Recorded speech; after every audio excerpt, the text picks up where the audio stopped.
Olá, gente boa, meus santos e minhas santas. Hoje nós celebramos a solenidade de São Pedro e São Paulo apóstolos.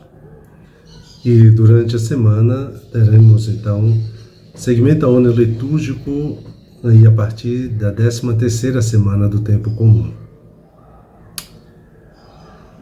A solenidade de São Pedro e São Paulo nos lembra então que Pedro foi discípulo de Jesus, um do grupo dos 12, e tanto durante a vida pública de Jesus como nos inícios da igreja, foi uma importante liderança.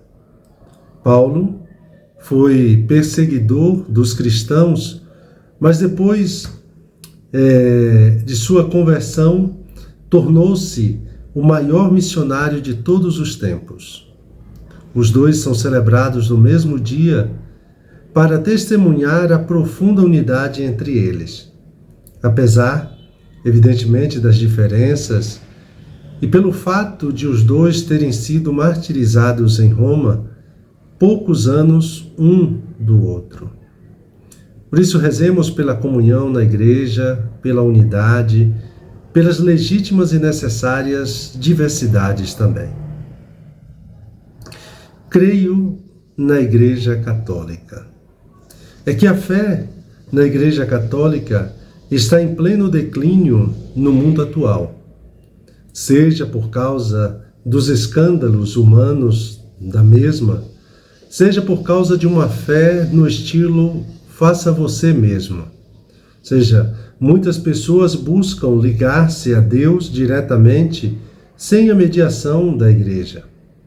Seja também pela constante necessidade de experimentar fortes emoções oferecidas pelas inúmeras igrejas neopentecostais. Além disso, muitos se recusam a proclamar que a Igreja Católica também é santa e pecadora ao mesmo tempo. Isso por não entenderem que a santidade dela provém do seu esposo, Jesus Cristo. Cristo amou a igreja e se entregou por ela, a fim de purificá-la, para apresentar a si mesmo a igreja gloriosa sem mancha, santa e irrepreensível. É o que nós encontramos na carta aos Efésios. Por isso, a festa dos apóstolos São Pedro e São Paulo é ocasião para tomarmos consciência da nossa pertença à igreja que Jesus Cristo fundou sobre os apóstolos. Já não sois estrangeiros e imigrantes, mas concidadãos dos santos e membros da família de Deus. Estais edificados sobre o fundamento dos apóstolos e profetas, do qual Jesus Cristo é a pedra principal. É o que nós encontramos também na carta aos Efésios, no capítulo 2. Em um mundo onde as certezas se tornam líquidas e escorrem pelo vão dos nossos dedos, nós temos um fundamento sólido. A nossa pertença àquela que Jesus chamou de minha igreja. Essa pertença nasceu de uma escolha divina. Não fostes vós que me escolhestes, mas fui eu que vos escolhi. Pertencer à igreja que Jesus fundou sobre os apóstolos não é privilégio, mas responsabilidade, pois Jesus fundou a igreja para salvar o mundo e não para manter-se distante dele. Se muitas pessoas hoje são indiferentes à igreja e também porque nós, que a igreja, não nos fazemos presentes, porque também nós, como igreja, não nos fazemos presentes na vida das pessoas.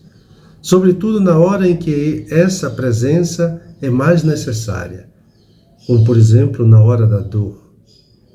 Aqui é importante recordar essa verdade.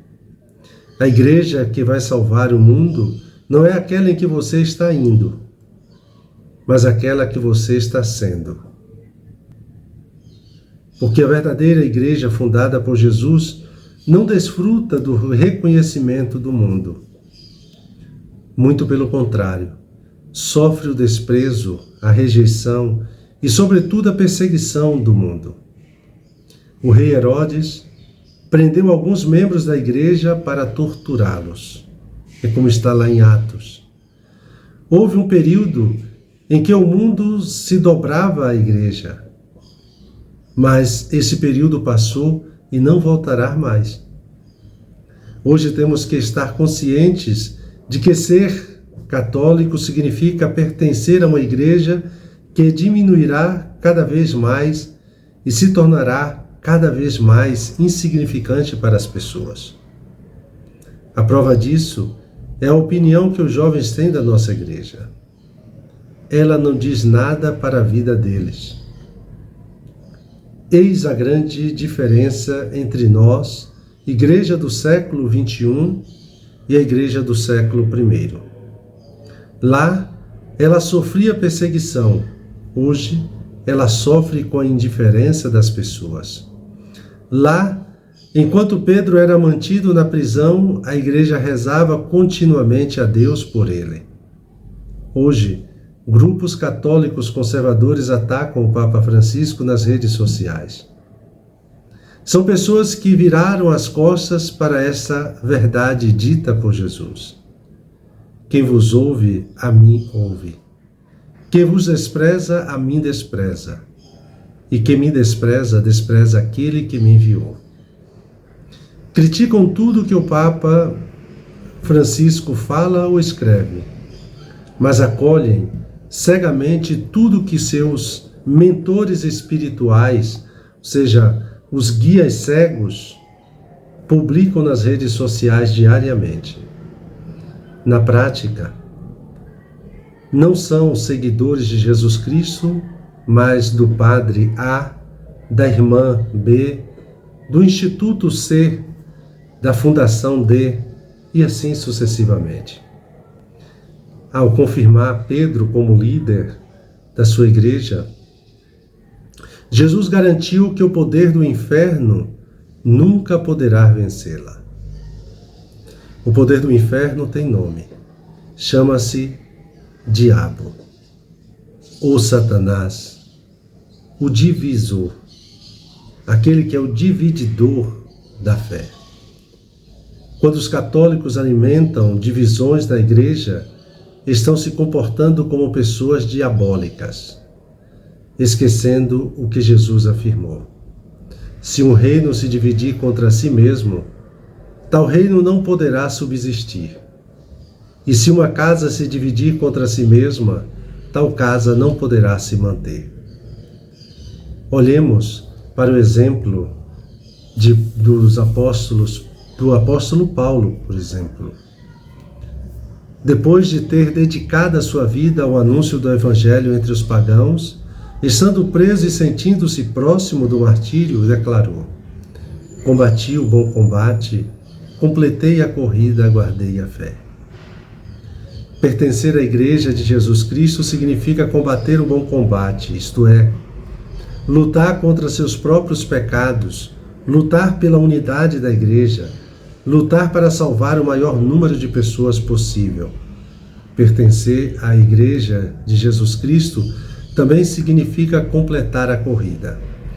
Independente dos tropeços e das quedas das quedas nossas e dos outros, devemos nos levantar e continuar a corrida, até alcançarmos a meta que nos foi proposta. Enfim, pertencer à Igreja de Jesus Cristo significa guardar a fé.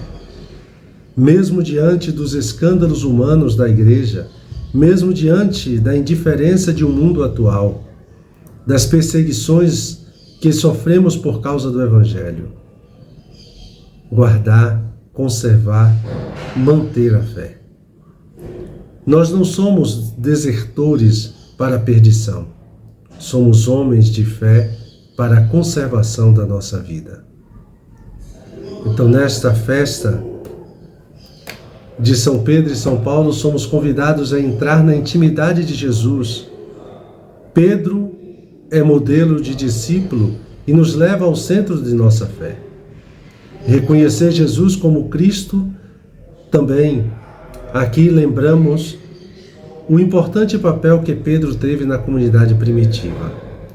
A igreja precisou de alguns séculos para ligar estavelmente essa palavra de Jesus a Pedro com a figura do bispo de Roma.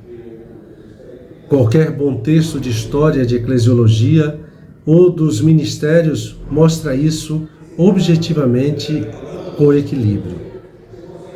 Historicamente, o primado de Pedro, chamado a ser serviço da unidade na fé e na caridade, foi ocasião de muitas separações, no Oriente e no Ocidente. É difícil discernir em que medida isso se dava às modalidades que nós temos nos dias atuais. Por isso, pensar e compreender o mistério daquilo que a Igreja professa é o que somos chamados hoje, para servir também. Ut unum sint. Ou a inevitabilidade do escândalo da própria verdade, que por sua própria natureza é sinal de contradição. E dando continuidade ao nosso momento de oração, me coloco na presença do Senhor como de costume. Recolho-me, imaginando Jesus com seus discípulos em Cesareia de Filipe. Peço aquilo que quero. Quem é Jesus para mim? É verdadeiramente o Cristo, o Filho do Deus vivo? E peço o conhecimento interno de Jesus para mais amá-lo e segui-lo. E buscando tirar proveito da oração, detenho-me, contemplando a cena. Hoje também quero agradecer e louvar a Deus por todo esse trabalho que nós já fizemos durante todos esses anos por meio deste momento de oração. Iremos passar uns dias revendo um pouco uma nova maneira de darmos continuidade a esse meio de evangelização. Agradecemos a tantos e tantas que durante este período nos acompanharam, nos motivaram, também nos mandaram sugestões. Que o Deus de ternura continue abençoando a cada um e a cada uma de vocês. São Pedro e São Paulo, rogai por nós.